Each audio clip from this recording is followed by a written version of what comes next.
अगर हम टेलीफोन और इंटरनेट के बिल्स की बात करें तो उस पर 3 कैटेगरीज के मुताबिक टैक्स चार्ज किया जाता है। मैं हूं Malik Abdul Jabbar, advocate high court, और आप देख रहे हैं मेरा YouTube channel simplified law by Jabbar. अगर आपके टेलीफोन का बिल 1000 रुपए तक आता है तो उस पर 10% के हिसाब से टैक्स चार्ज किया जाएगा। अगर आपका टेलीफोन का बिल या फोन कार्ड्स आप खरीदते हैं तो उस पर 15% के हिसाब से FBR को टैक्स पे करना पड़ता है। अगर आपका इंटरनेट का बिल है तो उस पर भी 236 1D के तहत 15% का टैक्स पे करना पड़ेगा।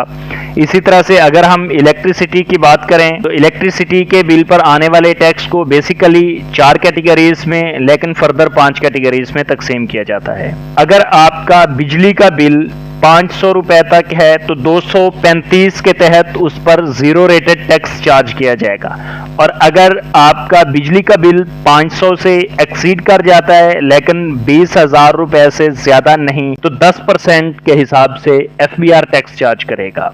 और अगर आपका बिजली का माहाना बिल 20,000 से एक्सीड कर जाता है तो इसको फर्दर 2 कैटेगरीज में तकसीम किया गया है। एक है आपका कमर्शियल बिल और दूसरा है इंडस्ट्रियल बिल। अगर कमर्शियल बिल की बात करें तो 1950 रुपए फिक्स टैक्स है और 12% के हिसाब से आपको उस पर मजीद टैक्स देना होगा।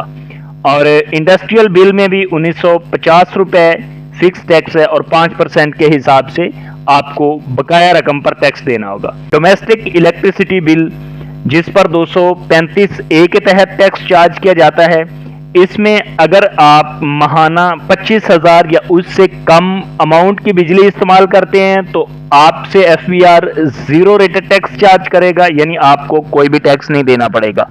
और अगर आपका माहाना बिजली का बिल 25,000 से ज्यादा है तो आपको 7.5% के हिसाब से टैक्स देना पड़ेगा।